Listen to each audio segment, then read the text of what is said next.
Saludi means hello in Campidanese Sardinian, a language spoken in Sardinia.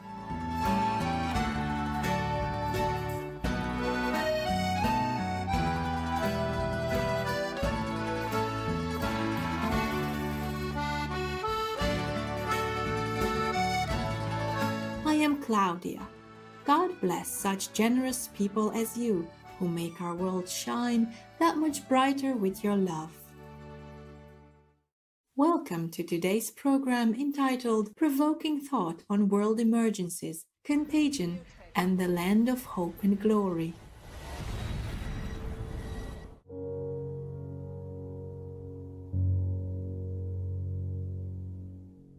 The 2011 drama Contagion begins with Beth coming back to the US from a business trip in Hong Kong.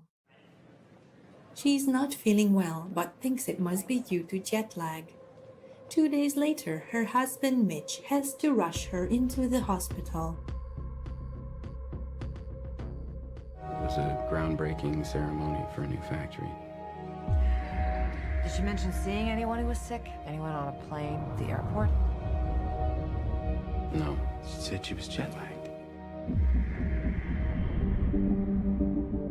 The average person touches their face 3 to 5 times every waking minute.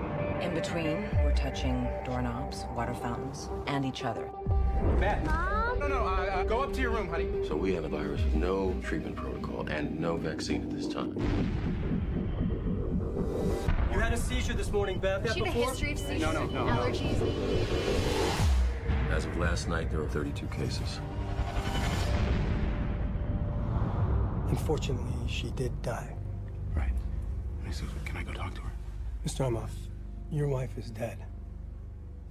What are you talking about? What happened to her? What happened to her? Upon returning home from the hospital, Mitch finds that his stepson, Clark, has also passed away, just like his mother. Clark? The new lethal airborne virus ends many people's lives and spreads to various countries in the world in just a few days. In the US, the Center for Disease Control and Prevention, CDC, sends Dr. Mears to Minneapolis.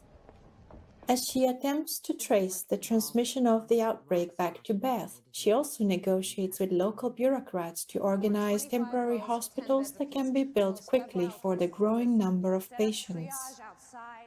Epidemiologist Dr. Orantes from the World Health Organization, WHO, goes to Hong Kong. Working together with local public health officials, they finally identify Beth as the index case. Watch this. It's transmission, so we just need to know which direction. On day 1, there were 2 people, and then 4, and then 16. In 3 months, it's 1 billion. That's where we're headed. They're calling out the National Guard. They're moving the president underground. It will tip over. The truth is being kept from the world. Cook your samples, destroy everything. The CDC determines that the virus contains genetic material from pig and bat-borne viruses. They project that 1 in 12 of the world population will be infected, with a 25 to 30% mortality rate. Scientists and researchers work day and night to find a vaccine. Quarantine orders are given and people begin to panic. Tension builds as people search for food and medical supplies. In order to save time and lives, Dr. Hextall tests a possible vaccine on herself.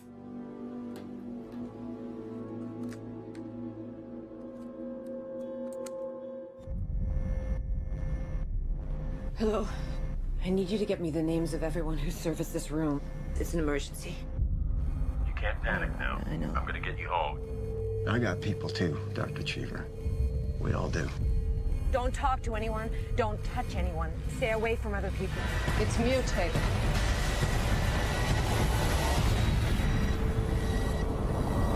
How did Beth become the virus's first victim and transmit it to others? What lessons can we learn? Telling a both riveting and cautionary tale, Contagion was critically acclaimed and was also well received by scientists for its accuracy.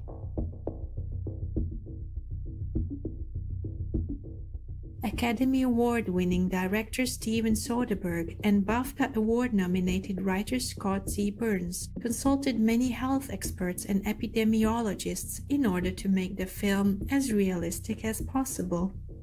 About 10 years after the film's release, we are experiencing something very similar with the current coronavirus pandemic.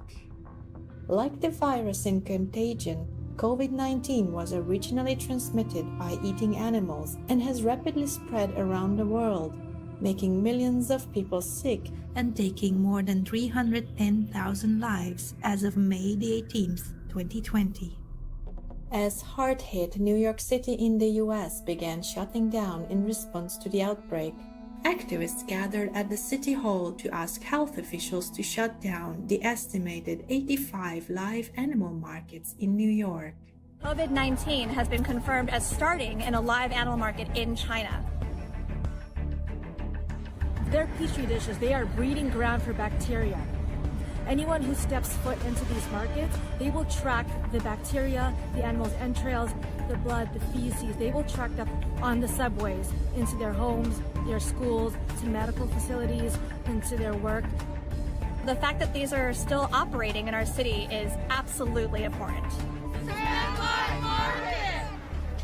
Outbreaks like swine flu, avian flu, mad cow disease, SARS, coronavirus. What they all have in common is animal consumption. CDC! It's an emergency! The only way to guarantee that this never happens again is to shut down all slaughterhouses. Let's meditate and pray for the speedy coming of World Vegan. We'll be right back here on Supreme Master Television.